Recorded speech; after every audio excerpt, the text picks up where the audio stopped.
जय हिंद दोस्तों। आज हम 12 नवंबर 2024 विजनस न्यूज़ को सिंप्लीफाई करेंगे। कल जो मैंने आपको क्वेश्चन दिए थे ये उसके आंसर हैं बी ए डी और ये आपके आज के क्वेश्चन होंगे prelims as well as mains. इसका आंसर आप टेलीग्राम ग्रुप में दे सकते हैं और ये पीडीएफ भी आपको उधर ही मिल जाएगी। आंसर के लिए आप चैट ग्रुप ज्वाइन करना। चलिए शुरू करते हैं। तो सबसे पहली जो हमारी न्यूज़ है वो है क्रिटिकल इंफॉर्मेशन इंफ्रास्ट्रक्चर के ऊपर कि जो 2024 में सीआईआई के ऊपर टारगेट हुआ। सीआई मतलब क्रिटिकल इंफॉर्मेशन इंफ्रास्ट्रक्चर के ऊपर जो जो टारगेट हुए हैं उसके रिलेटेड। सबसे पहले तो वही देख लेते हैं कि ये सीआईआई क्या है। ठीक है, so as per IT act 2000 section 70 CII is a computer resources in capitalization or destruction which shall have debilitating impact on national security, economy and public health और safety। मतलब कि कोई ऐसा कंप्यूटर रिसोर्स है जिसकी कैपेसिटी कम हो रही है या फिर वो खुद कम हो रहा है, खत्म हो रहा है, जिसकी वजह से हमारी सिक्योरिटी, इकोनॉमी या पब्लिक हेल्थ के ऊपर इम्पैक्ट पड़ सकता है। अब समझते हैं, राइट? आप नाम से ही पकड़ लीजिए, क्रिटिकल इंफॉर्मेशन इंफ्रास्ट्रक्चर, कि यहाँ पे क्रिटिकल इंफॉर्मेशन रहती है, तो अगर क्रिटिकल इंफॉर्मेशन है तो ये इम्पैक्ट हो सकते हैं। यहाँ पे कौन कौन से सेक्टर्स आ जाएंगे? तो बैंकिंग आ जाएगी, transportation, water supply, mobile network, defence etcetera. क्या प्रीवियस अटैक्स कोई हुए हैं जिसमें ऐसा कुछ हमें देखने को मिला हो? यस, बिल्कुल हुए हैं। जैसे कि ये एम्स में रैंसमवेयर अटैक हुआ था, फिर कुंदम में न्यूक्लियर पावर प्लांट जो है हमारा, वहां पे अटैक हुआ था, और आईसीएमआर के डेटा सेंटर में अटैक हुआ था। ये सारे के सारे आपको याद रखना है, ठीक है? आप कभी भी अपने आंसर में यूज कर पाओगे, और ये वर्ल्ड फेमस भी है, काफी फेमस है इंडिया के अंदर तो। और दूसरा, ये रिपोर्ट बोल क्या रही है, जितने भी साइबर अटैक हो रहे हैं वो बहुत ही राइज किए हैं। जैसे कि 2017 में ऑलमोस्ट 53,000 आए थे, जबकि 2023 में ये बढ़कर 15,93,000 हो गए। आप सोचिए कितने राइज है। ओके, क्लियर है। और ये भाई रीजन बिहाइंड वल्नरेबिलिटी, तो बजट हम कम है, थर्ड पार्टी के ऊपर रिलाई करते हैं, मॉनिटरिंग कम है, थ्रेट डिटेक्शन, लोगों के अंदर खुद इतना एजुकेशन नहीं है कि कैसे ये काम करता है, इसलिए। दूसरा, ऊपर क्या बोला गया है कि इस रिपोर्ट में भाई ये भी बताया गया कि रिसेंटली जो मालवेयर अटैक हुआ था इन मिनिस्ट्री, जिसके अंदर डेटा ब्रीच और मैसिव डीडीओएस, डीडीओएस मतलब अपना डिस्ट्रीब्यूटेड डिनायल ऑफ सर्विस, मतलब इसमें ये लोग करते क्या है, रुकिए मैं पहले लिख देता हूँ यहाँ पे, डिस्ट्रीब्यूटेड डिनायल ऑफ सर्विस। इसमें क्या है कि कोई वेबसाइट काम कर रही है, उसके अंदर आर्टिफिशियल इतना सारा ट्रैफिक दे देते हैं, मतलब इतने सारे लोग अचानक से उसको एक्सेस करने की कोशिश करेंगे कि वो वेबसाइट ही क्रैश हो जाएगी, जैम हो जाएगी। कि समझ लीजिए कोई वेबसाइट है, वो एक साथ 10 यूजर को यूज कर, मतलब 10 यूजर को कैपेसिटी है उसकी, और अचानक से आप उसमें 100 यूजर घुसा दो तो वेबसाइट नहीं चल पाएगी, राइट? जैसे समझ लीजिए ना, ये सेल जो चलता है, ऑनलाइन सेल, जब पीक आवर्स होता है ना, तो ऑनलाइन सेल में आप पेमेंट भी नहीं कर पाते हो, ये फ्लिपकार्ट अमेजोन पे, क्योंकि यही हो जाता है वहां पे। इतने सारे लोग उसको ट्राई करते हैं कि वो वेबसाइट एप्लीकेशन ही क्रैश हो जाती है। तो ये डीडीओएस अटैक हुआ था हमारा क्रिटिकल इंफ्रास्ट्रक्चर के ऊपर और एयरपोर्ट के ऊपर। ओके, अभी दूसरे कौन कौन से अटैक होते हैं, तो हमने देखो ऊपर यहाँ पे बात की हुई है, सॉरी नीचे, ये ना आप मैं बोलूंगा इसको देख ही लेना। 29 अक्टूबर को हमने ये पूरा का पूरा इन डेप्थ डिस्कस किया हुआ है कि टाइप्स ऑफ अटैक कौन से होते हैं साइबर अटैक में, फिर ये मेन 4 टाइप कौन सी होती है, फिर उसी ये मेन 4 टाइप है, और उसी 4 टाइप के ये सब पार्ट्स हैं जो मैंने ग्रीन ग्रीन में यहाँ पे बताए हुए हैं, ठीक है? फिर ये सब अटैक का टाइप है वो तो ठीक है, इंडिया क्या उसके लिए कर रहा है या फिर ग्लोबली क्या उसके लिए इनिशिएटिव लिए जा रहे हैं, तो ये उसका टाइप इधर बताया गया कि ये इनिशिएटिव ले रहे हैं हम। प्लीज देख लेना यार वो 29 अक्टूबर का वीडियो, अगर देखा हो तो 2x पे फिर से देख लेना, आपका नॉलेज रिवाइज हो जाएगा। और ये बहुत जरूरी भी है, क्योंकि ऑलरेडी यूपीएससी 2-3 बार पूछ चुका है इसके ऊपर क्वेश्चन। ओके, चलिए अभी आगे देखते हैं इनिशिएटिव इंडिया के क्या क्या है। हमने जो नीचे बताया गया है वही इनिशिएटिव है, यहाँ पे भी एक बार और देख लेते हैं कि भाई सबसे पहला है नेशनल सिक्योरिटी काउंसिल सेक्रेटरीट हमने बनाया है, फिर national critical information infrastructure protection centre है, फिर I4C Indian cyber crime coordination centre है, फिर साइबर सुरक्षित Bharat initiative, defence cyber agency, बहुत कुछ हमने बनाया हुआ है, ठीक है? इसमें आपको याद क्या रखना है भाई, तो ये जो आपका डेटा है ना, कि सबसे पहले तो ये डेफिनेशन आपको पता होनी चाहिए, और ये याद रख लो ऐसे ही, कोई ज़रूरत नहीं है। पर यहाँ पे जो बताया गया है ये आपको आपके नोट्स में डाल देना है, ये आपको याद रहेगा, क्योंकि ये ज़रूरी है याद रखना। एक हल्का-सा डेटा है, आपको याद रहेगा, आपका आंसर अच्छा हो जाएगा। और नीचे वाला तो सब इम्पोर्टेंट है, टाइप्स ऑफ साइबर अटैक, फिर उसके इनिशिएटिव क्या-क्या है ग्लोबल ग्लोबल लेवल पे as well as India level पे। फिर भी हमारी नेक्स्ट न्यूज है कि हमारे 51st chief justice of India नए बन गए हैं, संजीव खन्ना। ओके, तो चलिए देखते हैं कि कैसे सीजेआई को अपॉइंट किया जाता है, चीफ जस्टिस ऑफ इंडिया को अपॉइंट किया जाता है। सबसे पहले तो यही देख लो कि क्राइटेरिया क्या होता है कि किस शख्स को हम अपॉइंट कर सकते हैं एज ए सुप्रीम कोर्ट जज। तो देखो यहाँ पे मैं लिखता हूँ, सबसे पहले तो वो इंडिया का सिटीजन होना चाहिए। दूसरा, वो हाई कोर्ट के अंदर 10 साल तक एडवोकेट का काम किया हो, एडवोकेट, या फिर सुप्रीम कोर्ट के अंदर 5 साल तक एज अ, सुप्रीम कोर्ट क्या यार, हाई कोर्ट के अंदर 5 साल के वो जज रहा हो। सॉरी, यहाँ ये सुप्रीम कोर्ट नहीं, हाई कोर्ट ही है। हाई कोर्ट के अंदर 5 साल तक तो जज, या फिर हाई कोर्ट के अंदर 10 साल तक एडवोकेट। और तीसरा एट लास्ट, वो एक डिस्टिंग्विश जूरिस्ट हो। जूरिस्ट, डिस्टिंग्विश जूरिस्ट तो है, बट किन के ओपिनियन के through? As per opinion of president. ठीक है, तो ये हमारे क्राइटेरिया है क्वालिफिकेशन, कि क्या क्वालिफिकेशन होना चाहिए किसी को अगर जज बनना है तो इन सुप्रीम कोर्ट। इसमें देखो एक बात ध्यान क्या रखनी है कि कॉन्स्टिट्यूशन ने कोई मिनिमम एज का क्राइटेरिया नहीं बताया गया है, कि मिनिमम एज क्या होनी चाहिए वो किसी को नहीं पता है, कि क्या कोई मिनिमम एज का क्राइटेरिया है? No minimum age. ओके, तो भाई मैक्सिमम क्या है मतलब? तो मैक्सिमम है 65, कि 65 तक आप काम कर सकते हैं। चलिए भाई, अभी देख लेते हैं अपॉइंटमेंट होती कैसे है। ऊपर आ जाओ, ये लक्ष्मीकांत का ही मैंने डाला हुआ है। सबसे पहले ना अपॉइंटमेंट की प्रोसेस को जनरली देख लेते हैं कि भाई प्रेसिडेंट ऑफ इंडिया अपॉइंट करते हैं, और कंसल्ट किसके करते हैं अपॉइंटमेंट करने के दौरान? तो सुप्रीम कोर्ट के जज से कंसल्ट करते हैं। इसके रिलेटेड ऑलरेडी 3 केसेस आ चुके हैं। इसको हमने फर्स्ट, सेकंड, थर्ड जजेस केस ही नाम दे दिया था। तो देखो फर्स्ट जज केस में क्या बोला कि जो प्रेसिडेंट अपॉइंट कर रहे हैं और कंसल्ट कर रहे हैं ना, कि जो सुप्रीम कोर्ट के जज है उनके साथ कंसल्ट कर लिया जाए, वो कंसल्टेशन क्या प्रेसिडेंट के ऊपर बाइंडिंग होगा या नहीं होगा? तो बोल रहे हैं कि नहीं भाई, कंसल्टेशन जो है ना वो सिर्फ view of exchange of view है, कोई बाइंडिंग नहीं है, कंकरेंस नहीं है। फिर ये फर्स्ट केस था। सेकंड केस आया, सेकंड केस में बोला कि नहीं भाई, ये जो कंसल्टेशन हो रही है ना वो तो कंकरेंस है, वो तो बाइंडिंग है, कि भाई गवर्नमेंट कोई अपॉइंट कर रही है तो जो कंसल्टेशन से बात हुई है निष्कर्ष, वो बाइंडिंग होगी। पर ये बाइंडिंग में क्राइटेरिया क्या डाल दिया गया कि 2 जज का ओपिनियन होना चाहिए इसके अंदर, तो 2 जज को कंसल्ट किया हो, मतलब 1+2, एक तो सीजीआई होंगे अपने और प्लस में अदर जजेस होंगे 2।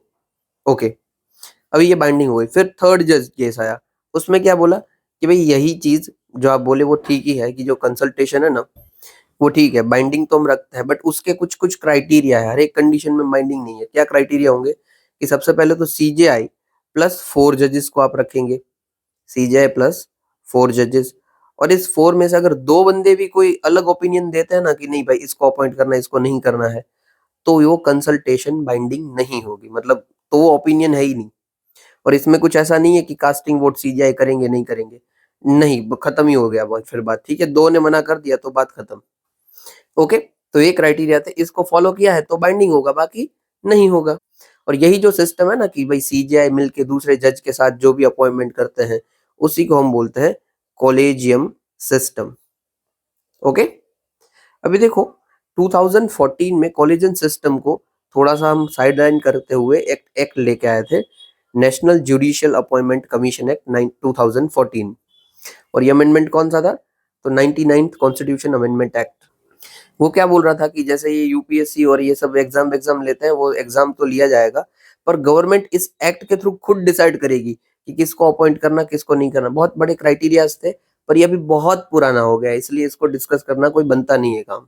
बट इन शॉर्ट ऐसा कुछ लेके आई थी, बट सुप्रीम कोर्ट ने अपने जजमेंट में इसको इनवैलिड डिक्लेयर कर दिया, कि बोला ये it is against the constitution and separation of power, तो इसलिए ये भाई नहीं चलेगा, ये बंद हो गया तभी के तभी।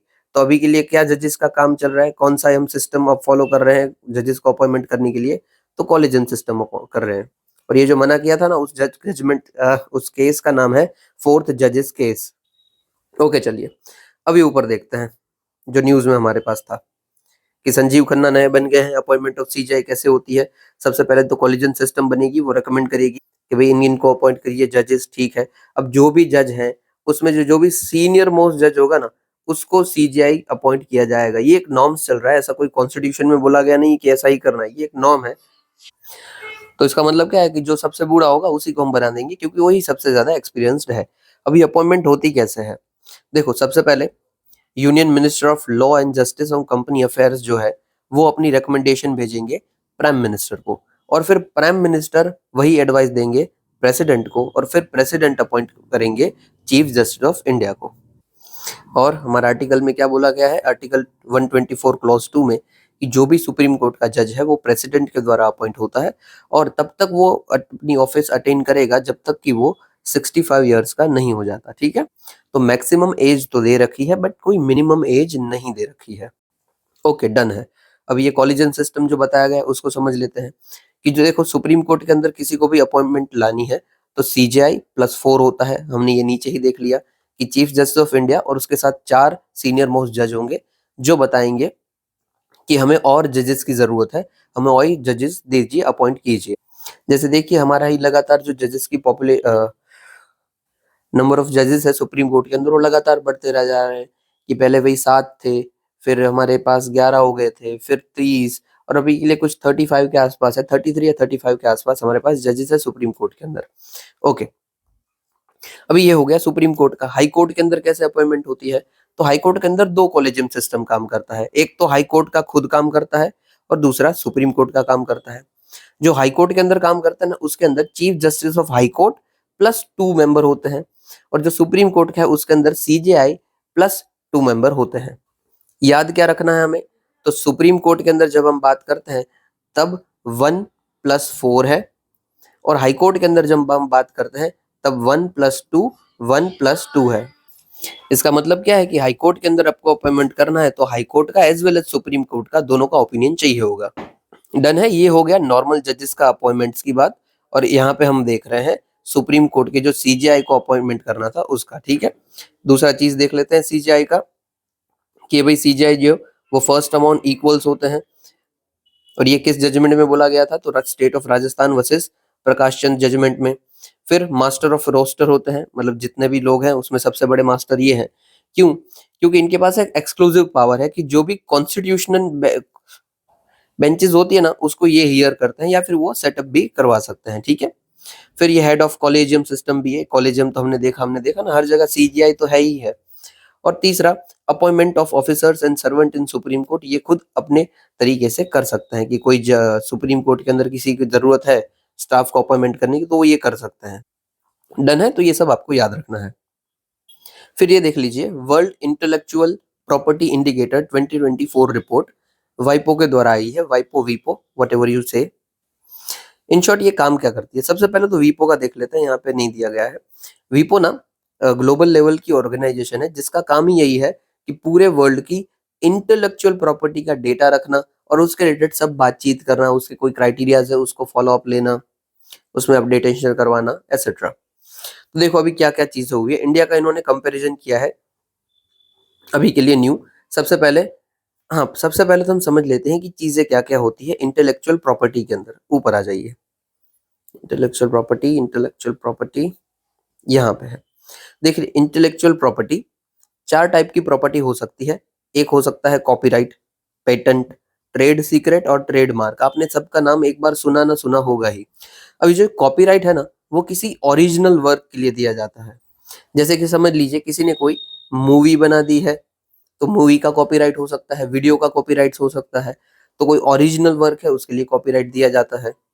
ये कॉपीराइट का टेन्यूर कितना लंबा होता है, तो बंदा जब तक जी रहा है, मतलब जो भी इसका इन्वेंटर है जिसने भी बनाया है वो जब तक जी रहा है उसके उसकी लाइफ +70 ईयर्स तक ये कॉपीराइट का टेन्यूर चलता है। और इसके अंदर उसको कौन कौन से राइट दिए जाते हैं, कौन कौन से राइट है, तो राइट टू रिप्रोड्यूस, डिस्ट्रीब्यूट, वो कुछ भी कर सकता है, अपना खुद मालिक है। फिर होता है पेटेंट। पेटेंट ना किसी इन्वेंशन के ऊपर लगता है, कि समझ लीजिए कि कोई मैंने ऐसा नया इन्वेंशन बना दिया, नया पंखा बना दिया कि जो अब तक वर्ल्ड में एग्जिस्ट करता ही नहीं था, तो उसके रिलेटेड लगती है पेटेंट। और ये पेटेंट कितने टाइम तक होती है, तो ये 20 साल तक की होती है। ये आप फिर से करवा सकते हो, मतलब जितनी बार चाहो आप रिन्यू करवाते रहो, पर इसमें ना क्राइटेरिया होता है कि आपको कुछ नया इसके अंदर डालना पड़ेगा। एग्जाम्पल लेते हैं कि समझ लीजिए कि कोविड बीमारी है, ठीक है, बीमारी है कोई, कोविड-19 बीमारी ले लो। अब तक कोई समझ लीजिए कोविड-19 की वैक्सीन है नहीं, मैं पहली बार वैक्सीन बना देता हूँ और उसका मैं नाम रखता हूँ सीरम। अभी ये सीरम का मेरे पास जो पेटेंट है ना वो 20 साल तक चलेगा। अभी समझ लीजिए 20 साल खत्म हो गए और मुझे रिन्यू करवाना है, तो ये क्राइटेरिया मैंडेटरी है कि कुछ सीरम के अंदर मैंने कुछ एक्स्ट्रा डाला हुआ हो। अगर ये सीरम का सीरम पहले का जो था वही का वही है, तो ये रिन्यू नहीं हो सकता है। बट ये जो कंपनीज होती है ना जो अपना पेटेंट रखती है, वो क्या करती है पता है? सीरम के अंदर समझ लीजिए कि वो सेम टू सेम रखा और 20 साल जैसे ही खत्म हुए ना, हल्का सा नमक ज्यादा डाल दिया। एग्जाम्पल दे रहा हूँ, ठीक है, हल्का सा, जैसे कोई भी कंटेंट हो ना, हल्का सा बढ़ा दिया, कम कर दिया। जैसे समझ लीजिए पहले इसके अंदर 1 चम्मच सॉल्ट होता था, 1 चम्मच शुगर होता था। अभी मैंने क्या किया कि फिर से मुझे रिन्यू करवाना ना, तो अभी मैंने ऐसा किया कि 0.75% शुगर रख दिया और 0.75% सॉल्ट रख दिया। तो मैं क्या बोला कि पूरा का पूरा मैंने नया बनाया भाई, ये तो क्राइटेरिया चेंज हो गया, अभी मुझे रिन्यू करके दो। और ये कायदे से करना भी चाहिए क्योंकि कंटेंट तो एकदम अलग हो गया। तो इसी को बोलते हैं एवरग्रीनिंग ऑफ पेटेंट। एवरग्रीनिंग कि फिर से अगर करना होगा तो फिर से मैं कुछ क्राइटेरिया हल्का-फुल्का बदल दूंगा। तो ये कायदे से होता नहीं है कोई चेंज, ये बस दिखाते हैं कि आर्टिफिशियली मैंने चेंज किया है और अपनी पेटेंट को लगातार बढ़ाते रहते हैं। ये सबसे ज़्यादा कहाँ पे देखने को मिलता है? तो ये मेडिसिन वाली बात होती है ना, वहाँ पे ही देखने को मिलता है। इवन कोविड-19 के टाइम पे जो कंपनीज़ थी ना, वो अपनी पेटेंट रिलीज़ करना चाहती ही नहीं थी, कि हम नहीं चाहते कि कोई भी दूसरी कंपनी हमारे प्रोडक्ट को बनाए। लोगों को मरना है तो मरे, क्योंकि हमने अपने रिसर्च से पैसे लगाए हैं, हम अपना पेटेंट नहीं देंगे। हालाँकि फिर देना पड़ा और खुद भी डिस्ट्रीब्यूट किए बहुत बड़ी मात्रा में। ठीक है चलो। पेटेंट के अंदर क्या-क्या राइट्स मिलते हैं? तो यूज़ कर सकते हो खुद, सेल कर सकते हो, इम्पोर्ट कर सकते हो, एक्सपोर्ट कर सकते हो, ये सब राइट आपके पास है। फिर होता है ट्रेड सीक्रेट, नाम से ही पता चल रहा है ना, सीक्रेट। तो कोई भी कॉन्फिडेंशियल इन्फॉर्मेशन है किसी बिज़नेस की, तो वो आपकी इसके अंदर आती है और इसका टाइम पीरियड क्या होता है? इंडेफिनिट होता है, कि जब तक रखना, क्योंकि आपकी सीक्रेट है ना, आपको जब तक रखना है रखो और इसमें आप क्या राइट मिलता है? तो उसकी इन्फॉर्मेशन को यूज़ करने का राइट मिलता है। फिर होता है ट्रेडमार्क। ट्रेडमार्क मतलब क्या? कोई सिंबल है किसी कंपनी का, या फिर कोई लोगो है, या फिर कोई साइन है। इवन ये जो स्मार्ट आईएएस है, इसका जो आप लोगो देख रहे हो, जो थंबनेल अपना जो फेस का मेन लोगो है, तो वो मेरा ट्रेडमार्क है। मैंने रजिस्टर नहीं किया हुआ है, बट है, अगर मैं करवाऊँ तो हो सकता है, क्योंकि अब तक ये एग्ज़िस्ट करता नहीं है, मैंने पहली बार बनाया है। अगर मैं करवाता हूँ तो ये कितने साल तक मेरे पास रहेगा? तो 10 साल तक रहेगा और ये क्या रिन्यू हो सकता है? येस, ऐसे ही रिन्यू हो सकता है। कोई मैं चेंज करूँ या ना करूँ, ऐसे ही मैं रिन्यू करवा सकता हूँ, बट पेटेंट में ऐसा नहीं है, राइट? उसमें चेंज करना पड़ता है। इसमें क्या मुझे राइट मिलता है ट्रेडमार्क में? तो मार्क को यूज़ करने का right, that's it. Okay, done? तो आप ये समझ गए हो कि इंटेलेक्चुअल प्रॉपर्टी क्या-क्या होती है। देखो ये मेरी सब प्रॉपर्टी है, आपको दिख नहीं रही है, बट ये क्योंकि ये इंटेलेक्चुअल प्रॉपर्टी है। अगर कोई भी इसका यूज़ करता है, समझ लीजिए कि ये स्मार्ट आईएएस लोगो का मैंने ट्रेडमार्क लिया हुआ है और वही लोगो कोई और यूज़ कर रहा है, तो मैं इसके ऊपर केस फाइल कर सकता हूँ और कंपनसेशन माँग सकता हूँ कि मुझे इतने लाख रुपए का कंपनसेशन दीजिए, इतने करोड़ का दीजिए, डिपेंड्स कि मेरी स्मार्ट आईएएस की वैल्यू क्या है।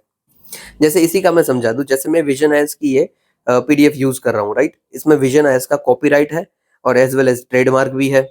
बट फिर भी मैं यूज़ कर पाता हूँ, क्यों कर पाता हूँ? क्योंकि इसके अंदर ना मैं कुछ एडिशन कर रहा हूँ।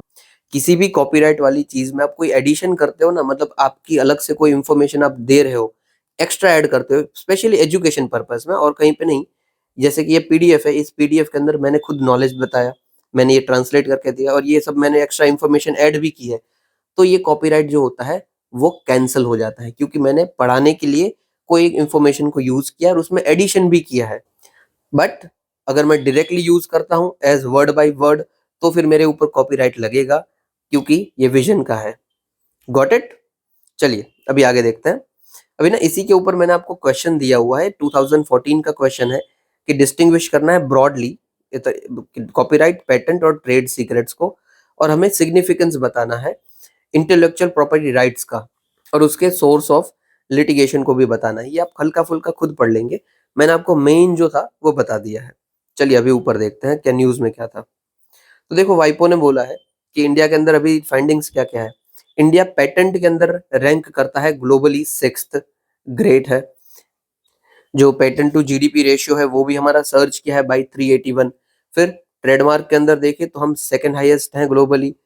फिर इंडस्ट्रियल डिजाइन के अंदर देखें तो हम 10th हैं ग्लोबली। सर्ज के भाई फैक्टर्स क्या क्या रहे हैं, तो सबसे पहले तो गवर्नमेंट के जो इनिशिएटिव और पॉलिसीज है वो है मेनली, जैसे कि भाई national intellectual property right policy 2016, फिर पेटेंट रूल्स 2024 जहां पे हमने रिन्यू का जो भी फीस और टाइम होता है उसको रिड्यूस किया है, फिर पेटेंट प्रोसेस को हमने इजी कर दिया है, फिर भाई हम टाइमली क्लियरेंस कर रहे हैं एप्लीकेशंस का, जितने भी आ रहे हैं उनको देते जा रहे हैं, फिर हम स्ट्रेंथन कर रहे हैं इंटेलेक्चुअल प्रॉपर्टी इंफ्रास्ट्रक्चर को अपने। बट फिर भी कुछ कुछ चैलेंजेस अभी भी हमारे पास एग्जिस्ट करते हैं, जैसे कि abolition of intellectual property appellate board, मतलब किसी को भी कोई दिक्कत आ रही है तो ये हमने बॉडी बनाई रखे रखी है, जिसमें कोई बंदे को कोई भी दिक्कत है इंटेलेक्चुअल प्रॉपर्टी से रिलेटेड तो इसमें जाके केस फाइल करते रहते हैं, तो इसके थ्रू भी दिक्कत हो रही है। फिर एवरग्रीनिंग ऑफ पैटर्न हो रहा है, मैंने आपको नीचे समझा दिया, स्पेशली ड्रग्स में होता है, ड्रग्स मतलब दवाइयाँ। फिर अदर इश्यूज जैसे कि compulsory licensing, lack of fix timelines और सारे प्रोसीजर्स के जो भी प्रावधान होते हैं उसमें भी हमें दिक्कत होती रहती है। रेगुलेशंस क्या क्या है पैटेंट्स की, सबसे पहले इंडिया लेवल पे हम देखेंगे, हमारा मेन है इंडियन पैटेंट एक्ट 1970, जो कि इंश्योर करता है कि जो ये डब्ल्यूटीओ ने ट्रिप्स एग्रीमेंट में जो जो चीज बात बोली है, ये ट्रिप्स मतलब trade related expect of intellectual property,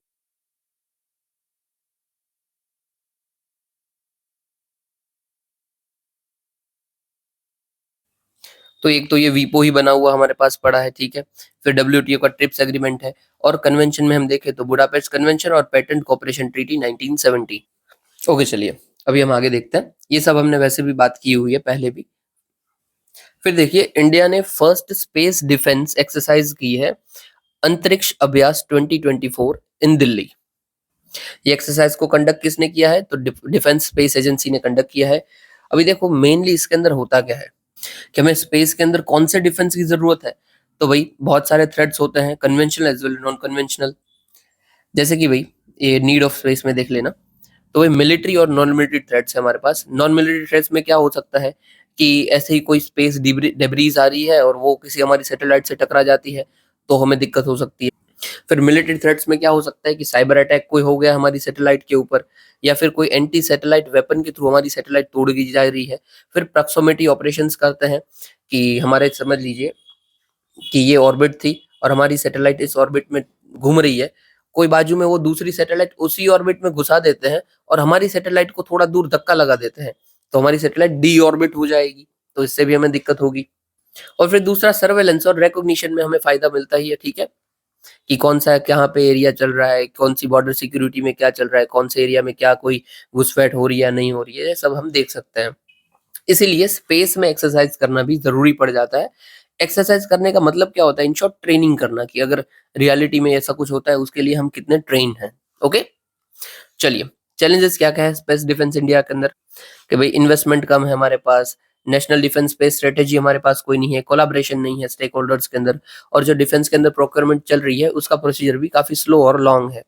way forward क्या है हमारा, तो भाई न्यू रिमोट सेंसिंग पॉलिसी आप बनाइए, डिफेंस प्रोक्योरमेंट की प्रोसीजर को और फास्ट कीजिए, और रिसर्च एंड डेवलपमेंट के ऊपर काम कीजिए। फिर एक्सप्लोर कीजिए अपने इंटीग्रेशन ऑफ सेक्टॉम विथ बैटल प्लान्स, मतलब कि भाई अपनी जो अलग अलग बॉडीज है, डीएसए, डीआरएसओ, आइसरो, इन सब में आप कोलैबोरेशन लाजिए और एक साथ मिलकर आप कोई बैटल के ऊपर लड़ सको, वैसा कोई ट्रेनिंग का सेट कीजिए कि अगर कोई फ्यूचर में हो तो आप सब एक साथ काम करने के लिए रेडी हो। ओके, इंडिया ने स्टेप ले क्या रही है अब तक हमने, तो creation of integrated space cell हमने बनाया है 2010 के अंदर, ये जो ऊपर बोला ना उसी के जैसा कुछ है। फिर डिफेंस स्पेस एजेंसी बनाई है जो पर्टिकुलरली ये डिफेंस स्पेस में डिफेंस का काम करती है। फिर हमने डीएसआरओ, डिफेंस स्पेस रिसर्च ऑर्गेनाइजेशन बनाया है, और हमने एसेट भी बनाया है अंडर मिशन शक्ति। एसेट मतलब क्या, एसेट का काम क्या है कि वो ना लेजर छोड़ता है एकदम तेजी से, और पावरफुल लेजर होती है, और कोई भी सैटेलाइट अगर घूम रही है उसको ये गिरा देगा।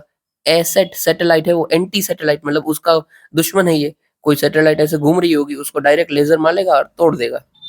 इसको ना हम हार्ड किल कहते हैं, हार्ड किल या फिर हार्ड टारगेटिंग। दूसरा होता है सॉफ्ट किल। सॉफ्ट किल क्या है कि कोई सैटेलाइट घूम रही है, उसके सिग्नल्स को हमने ब्रेक कर दिया, उसकी जो भी उसके अंदर मैकेनिज्म होता होगा सिग्नल्स का, उसको हम जैम कर देते हैं, तो वो हो गया सॉफ्ट किल। यही चीज हमें ना ड्रोन्स में भी देखने को मिलती है, हार्ड किल, सॉफ्ट किल, हर जगह पे देखने को मिलती है। बट यूजुअली स्पेस के अंदर एसेट ही यूज करना पड़ता है, एंटी सैटेलाइट। ओके चलिए, ये क्लियर है, ये आप समझ भी गए हैं। नीचे देखते हैं अभी। फिर नेक्स्ट न्यूज है, parliamentary standing committee on communication and information technology ने रिव्यू किया है हमारे अंदर फेक न्यूज के पूरे मैकेनिज्म को, और ये कैसे काम कर रहा है, क्या क्या हमें मेजर्स की जरूरत है। ओके चलिए देखते हैं। सबसे पहले तो भाई दो चीजें होती है, एक होती है मिस इन्फॉर्मेशन और दूसरी होती है डिस इन्फॉर्मेशन। दोनों को आप याद रखेंगे, एग्जाम में आप अलग से कोट करोगे ना, आपको एज मिलेगी, क्योंकि हर कोई मिस इन्फॉर्मेशन तो लिखता है बट डिस इन्फॉर्मेशन नहीं लिखता है। फर्क क्या है दोनों के अंदर? मिस इन्फॉर्मेशन होती है ना, वो एक्सीडेंटली स्प्रेड होती है, आपको पता नहीं होता है, वो इनएक्यूरेट हो सकती है। जबकि डिस इन्फॉर्मेशन है वो इंटेंशनली स्प्रेड की जाती है, मतलब इंटेंशनली जो मिस इन्फॉर्मेशन प्रोवाइड की जा रही है वो डिस इन्फॉर्मेशन है। मतलब कि समझ लीजिए कि रिसेंटली मुझे पता चलता है कि भाई ओडिशा के अंदर ट्रेन एक्सीडेंट हो गया है। मैंने कोई आइडेंटिफाई नहीं किया है, हुआ या नहीं हुआ, मैंने बस जैसा आया वैसे ही फॉरवर्ड कर दिया। तो वो होती है मिस इन्फॉर्मेशन, कि मैंने मिस इन्फॉर्मेशन फैला दी, एक्चुअली ऐसा हुआ नहीं था बट मैंने बिना आइडेंटिफाई किए उसको फैला दिया। फिर डिसइन्फॉर्मेशन क्या है, कि मुझे पता है कि ओडिशा के अंदर कोई भी एक्सीडेंट नहीं हुआ है, मैं फिर भी इसे फैला रहा हूँ ताकि ओडिशा के अंदर थोड़ा सा कैओस आ जाए, तो वो हो गया डिसइन्फॉर्मेशन। तो जो फेक न्यूज जनरली होती है वो फेक इसीलिए है क्योंकि वो जनरली ऐसी स्टोरीज होती है, वो तो फॉल्स है या फिर वो मिसलीडिंग है। भाई अभी नीड क्या है, ये फेक न्यूज को हम क्यों कंट्रोल करना चाहते हैं, रेगुलेट करना चाहते होते हैं? तो देखिए सबसे पहले तो राइट टू इंफॉर्मेशन की बात है। आर्टिकल 19 क्लॉज 1 क्लॉज ए के अंदर हमारा जो राइट टू इंफॉर्मेशन है, उधर फेक न्यूज होना ये अंडरमाइन करता है इस राइट को। ये कॉन्स्टिट्यूशन सुप्रीम कोर्ट ने कहाँ पे बताया था? तो राजनारायण उत्तर प्रदेश 1975। जो हमारा ये आर्टिकल है राइट टू फ्री स्पीच, उसके अंदर ये भी बताया गया है कि हमारे पास सही इंफॉर्मेशन पहुंचे, ये भी हमारा राइट है, ठीक है? इसीलिए सिटीजन आरटीआई बोला जाता है, राइट टू इंफॉर्मेशन। फिर है थ्रेट टू डेमोक्रेसी, कि भाई ये फेक न्यूज से वोटर्स का बिहेवियर चेंज हो सकता है, राइट्स बढ़ सकते हैं, सोशल अनरेस्ट आ सकता है, तो ये भी गलत बात है। अभी यही देख लीजिए, रिसेंटली क्या हुआ था, कोई एक ना कहीं पे लड़ाई हो गई थी। तो मैं एक फैक्ट चेक यूनिट को फॉलो करता हूँ, तो मुझे पता चला उसमें से लड़ाई के अंदर मिस इन्फॉर्मेशन क्या फैल रही है, कि कोई एक मुस्लिम लड़का है, उसको 10-15 हिंदू लोग मिलकर मार रहे हैं, और इसी के चलते थोड़ा सा बवाल बढ़ गया, इतना वो न्यूज फैल गया, ये बवाल बढ़ गया। और फिर जाके पता चलता है कि ये जो वीडियो वायरल हुआ था ना, वो इंडिया का वीडियो है ही नहीं, वो वीडियो तो एक्चुअली पाकिस्तान का है, और वहां से यहाँ पे वायरल होता होता पहुंच गया। अब सोचिए, मतलब बिना सर पांव का हमारे यहाँ पे राइट बढ़ रहे हैं सिर्फ मिस इन्फॉर्मेशन के चलते।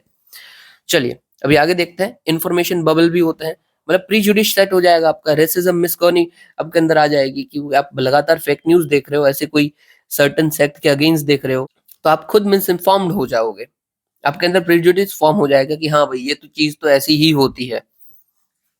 जबकि सिविल सर्वेंट के लिए बिल्कुल ही अच्छी बात नहीं है, आप मैं तो बोलता हूँ दूर ही रहिए इन सबसे। चैलेंजेस क्या क्या है रेगुलेटिंग फेक न्यूज को? तो भाई इंक्रीजिंग इंटरनेट पेनिट्रेशन, अभी इतने सारे लोगों के पास अगर इंटरनेट है तो चांसेस बढ़ जाते हैं ना कि हाँ भाई हमारे यहाँ पे ज्यादा फेक न्यूज फैल सकती है। ये देखिए आई एम एआई का डेटा है कि इंडिया में 55% ऑफ पॉपुलेशन के पास इंटरनेट है एज ऑफ 2023, ये और बढ़ गया होगा। फिर डिजिटल लिटरेसी में 38% हाउस होल्ड ऑलरेडी लिटरेट हैं, तो आप सोचिए 62% जितने लिटरेट नहीं हैं और वो यूज कर रहे हैं, तो वो गलत बात है, राइट? फिर potential of curbing curtailing free speech, अभी अभी थोड़े टाइम पहले ही हमने देखा था, ये हमने कवर किया हुआ है कि पीआईबी का जो फैक्ट चेक यूनिट है वो बॉम्बे हाई कोर्ट ने स्ट्रक कर दिया था। इसका मेन काम क्या था कि फैक्ट न्यूज को आइडेंटिफाई करना, उसको खारिज कर देना, दैट्स इट। और ये अभी बंद हो चुका है, ठीक है? चलिए अभी जो भी हो, ये सब आपको जनरली भी पता चलता है, राइट? और आप खुद भी इसके पॉइंट बना सकते हो। इनिशिएटिव क्या क्या इंडिया ने लिए हुए हैं? तो information technology rule 2021, intermediate guidelines and digital media ethics code, इसको आपको यूज करना ही है अपने आंसर में, जो कि प्रिस्क्राइब करता है कि कोई फ्रेमवर्क को, कि कैसे आप किसी पब्लिशर की न्यूज, करंट अफेयर के कंटेंट को या फिर कोई ऑडियो विजुअल कंटेंट को कंट्रोल और रेगुलेट कर सकते हो। फिर भारतीय न्याय संहिता बीएनएस, उसके सेंक्शंस बात करते हैं कि कोई भी ऐसी न्यूज जो पब्लिक हार्म पहुंचाती है तो उसके अंदर आपको पिनलाइज किया जा सकता है। फिर इंफॉर्मेशन टेक्नोलॉजी एक्ट 2000, जिसका क्लॉज 66 डी ये स्पेसिफाई करता है कि आप कोई फेक न्यूज फैला रहे हो, कोई कंप्यूटर रिसोर्सेज को यूज करते हो या फिर चीटिंग कर रहे हो तो आपके ऊपर अगेन पेनल्टी आ सकती है, आपके ऊपर कार्रवाई हो सकती है। ठीक है, चलिए अभी नेक्स्ट देखते हैं। Drone seizures at Punjab border double to unprecedented 200 BSF. अभी देखो जो पंजाब बॉर्डर है ना, वहां पे लगातार ड्रोन के पेनिट्रेशन बढ़ता ही जा रहा है। क्यों बढ़ता जा रहा है? ड्रग्स के चलते। जो ये हमारा एज ऑफ क्रिसेंट है, गोल्डन क्रिसेंट या फिर डेथ क्रिसेंट, उस एरिया से इंडिया के अंदर लगातार ड्रग्स का पेनिट्रेशन होता रहता है। अभी ये लोग क्या कर रहे हैं, ड्रग्स को ड्रोन के थ्रू भेज रहे हैं, या फिर बॉम्ब भेजना हो तो वो भी ड्रोन के थ्रू भेज रहे हैं, इसीलिए ड्रोन का पेनिट्रेशन बढ़ गया है। तो जो ड्रोन होते हैं वो ड्रोन कौन से होते हैं? तो चाइनीज में ड्रोन्स होते हैं, जिससे ड्रग्स, आर्म्स और एम्यूनेशन को सप्लाई किया जाता है to destabilize India. Okay, security threats क्या क्या है ड्रोन के चलते हमारे पास? तो वही वेपनाइजेशन ऑफ ड्रोन हो सकता है, इसके अंदर समझ लीजिए कोई एक्सप्लोजिव लगा हुआ है और अटैक हो रहा है। फिर डिस्ट्रप्शन हो सकता है क्रिटिकल इंफ्रास्ट्रक्चर के ऊपर, प्राइवेसी कंसर्न्स भी है हमारे पास उससे, क्योंकि हाई रिजोल्यूशन कैमरास होते हैं और हमारी इंफॉर्मेशन जा सकती है। फिर ड्रोन स्वॉर्म्स होते हैं। ड्रोन स्वॉर्म्स मतलब बहुत सारे ड्रोन्स को एक साथ भेज दिया जाए कि हो सकता है कि आधे तो उधर पहुंच ही जाएंगे, कुछ तो पहुंच जाएंगे। हमारे पास भाई इसको काउंटर करने के लिए स्ट्रेटेजीज क्या क्या है? तो हमारे पास रेडियो फ्रीक्वेंसी सेंसर है, इस जिससे हम आइडेंटिफाई कर लेते हैं कि कोई भी ड्रोन अगर घुस रहा है तो हम पकड़ लेंगे, डिटेक्ट कर लेंगे उसको। ठीक है, फिर हमारे पास हाई पावर माइक्रोवेव सिस्टम है, जिससे अगेन माइक्रोवेव एनर्जी रिलीज होती है, और इसके चलते हम कोई भी स्मॉल इलेक्ट्रॉनिक्स ड्रोन डिवाइसेस या फिर ऐसा कोई डिवाइस है जिसको हम रेस्ट्रिक्ट कर सकते हैं। फिर integrated drone detection interdiction system है हमारे पास, जो हम China as well as Pakistan की बॉर्डर पे लगाए हुए हैं, जिसके थ्रू हम soft kill as well as hard kill कर सकते हैं यूजिंग लैडर, जैसे मैंने नीचे भी बताया था आपको। ठीक है, सॉफ्ट किल में क्या है, नेटवर्क को जैम कर देते हैं, नेटवर्क ही नहीं आएगा तो वो ऑटोमेटिकली गिर जाएगा, खत्म हो जाएगा। और हार्ड किल में क्या है, तो हम लेजर से उसको तोड़ देते हैं। ठीक है, अदर स्टेप्स क्या क्या लिए गए हैं ड्रोन के थ्रेट को काउंटर करने के लिए? तो हम entry rock drone technology committee बनाया है मिनिस्ट्री ऑफ अफेयर्स के अंदर, जो कि पर्टिकुलरली ड्रोन के जो भी थ्रेट्स होते हैं उसको देखती है, उसको एवेल्युएट करती है, उसके रिलेटेड काउंटर मेजर्स लेती है। फिर ड्रोन्स रूल 2021 बनाया, जिसके अंदर हमने ग्रीन, येलो और रेड जोनिंग की है। जोनिंग क्या है कि ये ग्रीन जोन है, उस पर आप कभी भी उड़ा सकते हो, कोई भी परमिशन का नीड नहीं है। येलो जोन है, वहां पे आपको बताना पड़ेगा कि भाई मुझे उड़ाना है, बट आप उड़ा पाओगे। और रेड के अंदर क्या, आप उड़ा ही नहीं पाओगे, यहाँ पे आपको परमिशन नहीं है। ठीक है, अभी खुद सोच लीजिए, अगर मैं बीएसएफ के कैंप में ड्रोन उड़ाता हूँ कि भाई मुझे व्लॉग बनाना है, क्या मुझे उड़ाना चाहिए? नहीं उड़ाने देंगे, राइट? जबकि समझ लीजिए कि बीएसएफ के कोई पर्टिकुलर इंफ्रास्ट्रक्चर कोई बना हुआ है या फिर कोई एयरपोर्ट वेयरपोर्ट है, वहां पे भी मैं नहीं उड़ा सकता हूँ। तो ऐसे क्राइटेरियाज होते हैं, आप खुद उससे दिमाग लगा सकते हैं कि ये कौन से जोन में होना चाहिए। फिर डिटेल्ड वर्नेबिलिटी मैपिंग की है इंडो पाक बॉर्डर की, कि कहाँ पे हमें ज्यादा वल्नरेबल है और कहाँ पे ज्यादा हमें फोकस करना चाहिए। चलिए, इजी न्यूज थी, कोई इसमें खास नहीं था। आप इसको यूज कहाँ पे कर सकते हो? तो कोई दूसरा क्वेश्चन हो ना, उधर आप इनके पॉइंट को यूज कर सकते हो इनडायरेक्टली, बहुत काम आएगा, क्योंकि पॉइंट भी इजी है। आप सोचिए किसी डिफेंस के पॉइंट में, डिफेंस के क्वेश्चन में आप ये डालते हो ड्रोन स्वॉर्म्स, तो वो पॉइंट आपका बहुत अच्छा हो जाएगा। चलिए अभी आगे देखते हैं। ये सब हो गया, बड़ी न्यूज सारी होगी, राइट? यस। चलिए अभी स्मॉल न्यूज को, शॉर्ट शॉर्ट न्यूज को कवर करते हैं। सबसे पहला है इंटर स्टेट काउंसिल। तो देखो, ये एक फेडरलिज्म का बहुत अच्छा एग्जांपल है, कोऑपरेटिव फेडरलिज्म का, कि सारे state as well as centre आके मिलते हैं और एक दूसरा बात करते हैं कि भाई कैसे हम और अपना अच्छा कर सकते हैं, डेवलपमेंट कर सकते हैं। इसको हमने सरकार या कमीशन की रिपोर्ट के थ्रू बनाया था, और इसका कौन से आर्टिकल के थ्रू बनाया है? तो 263 आर्टिकल के थ्रू बनाया है। कंपोजिशन क्या क्या होता है? तो भाई पीएम इसके हेड होते हैं, और जो मेंबर्स होते हैं वो सारे के सारे स्टेट्स के सीएम रहेंगे। फिर जो यूटी है, यूनियन टेरिटरीज, उसमें भी अगर लेजिस्लेटिव असेंबली है तो उसके सीएम भी रहेंगे। और एज इसके साथ में 6 मिनिस्टर्स होते हैं कैबिनेट रैंक के, जो इसको प्राइम मिनिस्टर खुद नॉमिनेट करते हैं, क्योंकि जरूरत पड़ती है ना कि कोई आपको काम करना है तो उसकी मिनिस्ट्री वाले लोग बैठे हुए हैं, तो आप इजीली काम कर सकते हो। याद क्या रखना है? तो पीएम हेड है, सीएम अंदर सारे आ जाते हैं, और कुछ मिनिस्टर्स भी आ जाते हैं जो कि प्रेसिडेंट बोलेंगे। मेन इसका फोकस क्या है? तो सारे मिलकर एक साथ काम करते हैं, सबका साथ सबका विकास।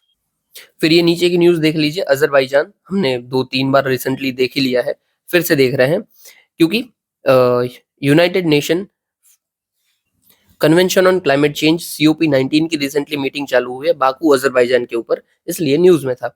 अभी देखो, इसको मैंने बहुत अच्छे से कवर किया हुआ है, ये मैं फिर से यहाँ पे डाल तो दिया हूँ, बट अगेन आप 29 अक्टूबर का देखना, वहां पे ये भी हमारा कवर हो जा रहा है बहुत अच्छे से। अजरबैजान का हम देखते हैं तो देख लीजिए, ये Nagorno Karabakh region, Armenia region, उसके रिलेटेड ये दोनों के बीच में वॉर चलती रहती है।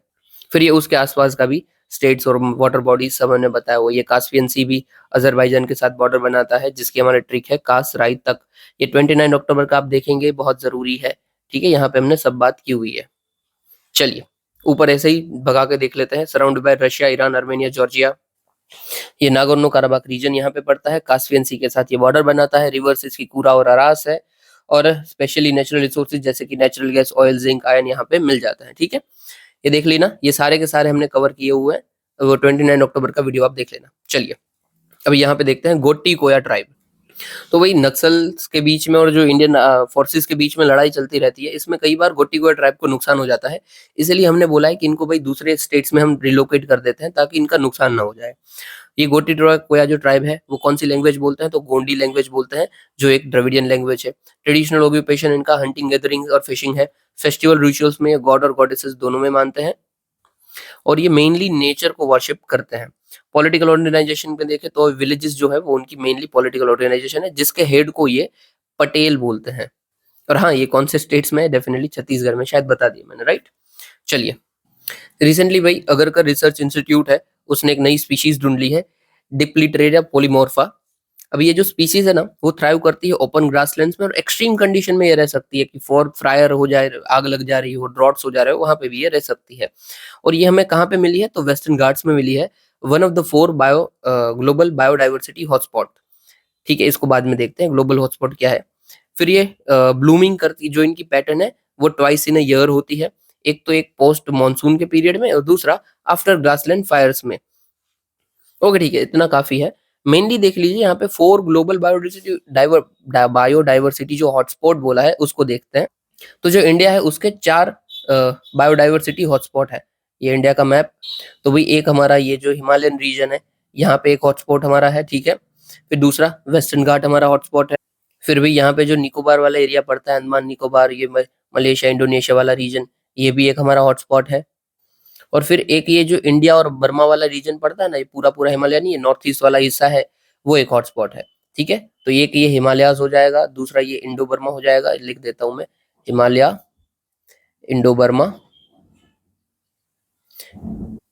फिर सुंडालैंड और वेस्टर्न घाट। ये हॉटस्पॉट क्या होते हैं, बायोडाइवर्सिटी हॉटस्पॉट, कि भाई ये बायोडाइवर्सिटी के लिए बहुत ही इंपॉर्टेंट जगह है पूरे विश्व की। तो इंडिया के अंदर ये 4 जगह ऐसी है, ठीक है। और ये देख लेना है डिक्लेरेटिव जो मिला हुआ है उसको देख लेना। फिर ये है कोकेरशर वेटलैंड, कि जो यहाँ की जो माइग्रेटरी बर्ड्स है ना, उसको रिसेंटली पुअर रेनफॉल की वजह से काफी इफेक्ट पड़ा हुआ है। ये होकेसर वेटलैंड कहाँ पे पड़ता है, तो रिवर झेलम के ऊपर पड़ता है, वेस्ट श्रीनगर का ये पार्ट है। ये एक परमानेंट यूट्रोफिक लेक है। आप ना मुझे इसका मतलब बता दीजिए, ये यूट्रोफिक लेक क्या होती है, अगर आपको पता है ना तो कमेंट सेक्शन में जरूर बताइएगा, यूट्रोफिक लेक मतलब क्या। फिर ये यहाँ पे 2 पेरिनियल स्ट्रीम हमें देखने को मिलती है, एक दूध गंगा और एक सुखनाग। ये ओनली साइट है जहाँ पे remaining read beds of Kashmir है। और माइग्रेटरी बर्ड्स की हम बात देखें तो ये बहुत सारी माइग्रेटरी बर्ड्स यहाँ पे आती है, याद रखने का जरूरत नहीं है। फिर state of climate report 2024 recently WMO ने रिलीज की है, ये जो COP 29 हो रहा है बाकू के अंदर, उसके रिलेटेड क्या बोला है कि भाई टेम्परेचर जो है वो ग्लोबल एवरेज 1.5 सेल्सियस ऑलरेडी ऊपर चला गया है प्री इंडस्ट्रियल लेवल के। ये ऑलरेडी हमारा टारगेट था कि 1.5 रखेंगे, बट उससे ज्यादा हो गया है। फिर ग्रीन हाउस गैस इमिशन भी ज्यादा हो गया है, सी लेवल राइज हो रहा है हमारा, और सी आइस कंटेंट एक्सटेंट जो है वो भी एकदम खराब हो रहा है, जो सेकंड लोवेस्ट है, मतलब सी आइस लगातार कम होती जा रही है, ठीक है। क्या इसको याद रखने की जरूरत है, देखो इसका डेटा आपको याद रह जाता है तो फाइन है, बाकी आपको याद क्या रखना है, सिर्फ रिपोर्ट का नाम कि कौन इसको रिलीज किया हुआ है। ओके चलिए, हाँ यहाँ ये रामसर साइट है ना, ओके सर वेटलैंड। अभी आगे देखते हैं। फिर ये पेंटसर एयर डिफेंस सिस्टम, रिसेंटली भाई इंडिया का जो BDL है, भारत डायनेमिक लिमिटेड, और रशिया का कोई दूसरी कंपनी है रोसोबोर्नो एक्सपोर्ट, उन दोनों के बीच में कॉपरेशन साइन हुआ है पेंटसर वेरिएंट की ये सिस्टम को रिलेटेड। ये सिस्टम है क्या भाई, तो ये mobile short range air defence system है, कि कोई भी ऊपर से अटैक आएगा तो ये उसको डिफेंड कर लेगा, ये सामने अटैक कर देगा, ठीक है। ओके, ये एयर डिफेंस सिस्टम है, ठीक है। और ये फिक्स्ड और रोटेटरी विंग आप ये देख ही रहे हो, ये कहीं पे भी आप डाल सकते हो, ठीक है। इसलिए हाई प्रिसिजन होता है मिसाइल, ये वो आपको पता है, जाने दो इस लोग। हेरिटेड न्यूज क्या है, तो जर्मनी भी इजराइल का एरो 3 लेने वाला है, उस लिए डिप्लॉय करेंगे, ये न्यूज में है। ये बस आपको याद रखना है, पेंटसर जो है हमारा, पेंटसर एयर डिफेंस सिस्टम, वो किसके साथ हमारा टारगेट है, रशिया के साथ हमने डील की हुई है। और ये क्या करता है, तो ये एयर डिफेंस सिस्टम है। फिर है नैनो फर्टिलाइजर्स। तो वही ऐसे फर्टिलाइजर्स जिसके न्यूट्रिएंट्स को हम कोट किए हुए हैं नैनो मटेरियल्स के थ्रू, या फिर इनकैप्सुलेटेड किए हुए हो नैनो मटेरियल के, तो उसको हम नैनो फर्टिलाइजर बोलेंगे। ठीक है, ये कंट्रोल रिलीज होता है, मतलब कि एकदम छोटी मात्रा में हम यूज कर रहे हैं तो थोड़ा सा कंट्रोल होता है, और इसका जो डिफ्यूजन है ना वो भी सॉइल के अंदर स्लोली होता है। रिसेंटली न्यूज में क्यों था, तो साइंटिस्ट ने बना दिया है नैनो मटेरियल कोटिंग म्यूट्रेट पोटाश के फर्टिलाइजर, किस लिए न्यूज के अंदर। ये म्यूट्रेट पोटाश जो होता है वो 80% ऑफ पोटेशियम की जो नीड होती है फर्टिलाइजर की, उसको ये फुलफिल कर देता है सॉइल के अंदर। बेनिफिट क्या क्या है, तो सस्टेनेबल फार्मिंग होगी और कॉस्ट इफेक्टिव भी होगा। फिर वही एक नई स्पीशीज हमें मिल चुकी है, जिसका नाम है कॉम्ब जेलीज। कॉम्ब जेलीज में भी पता क्या हमें फायदा क्या है इसका, तो ये ना one of the first species animal है जो जिसको हम ट्रेस कर सकते हैं, मतलब ये 700 मिलियन ईयर अगो भी हमें एस्टिमेटेड है कि यहाँ पे होती थी ये कॉम्ब जेलीज। तो इसका फायदा क्या, अगर ये इतनी पुरानी है तो हमें पता चल सकता है कि ह्यूमंस के अंदर एजिंग का इम्पैक्ट क्या पड़ता है, बायोलॉजी कैसे होती है अदर एनिमल्स की, ये सब हम पता कर सकते हैं। ये नेटिव कहाँ की है, तो वेस्टर्न अटलांटिक ओशन की नेटिव है। ये जेलेटिनस होती है, जो आपने जेलीफिश देखी है, ठीक है, जेलेटिनस होती है, ट्रांसपेरेंट बॉडी होती है, इसमें कॉम्स होते हैं जो उसके वो बाल जैसा होता है ना उसको, और दैट्स इट, और कुछ काम का नहीं है। ठीक है, और हाँ इधर एक चीज याद रखने की है, इसके पास ना डिसेंट्रलाइज नर्व सिस्टम होती है रेदर देन सेंट्रलाइज ब्रेन, क्योंकि ये जेलीफिश है, अगर आपने देखा हो ना तो ही आपको पता चल जाएगा। Okay, that's it for this video, इतना ही था। और आप ये अटेम्प्ट जरूर कर लीजिएगा। 29 अक्टूबर का वीडियो देख लेना, यहाँ पे मैंने ना वो साइबर वाला भी बताया हुआ, और ये अजरबैजान उसके रिलेटेड जो एरियाज है उसको भी डिस्कस किया हुआ है अच्छे से। अगर आपको ये वीडियो पसंद आया हो तो लाइक कमेंट शेयर सब्सक्राइब जरूर करना, ताकि मुझे भी अच्छा लगे। इतना सुनने के लिए आपका शुक्रिया। जय हिंद।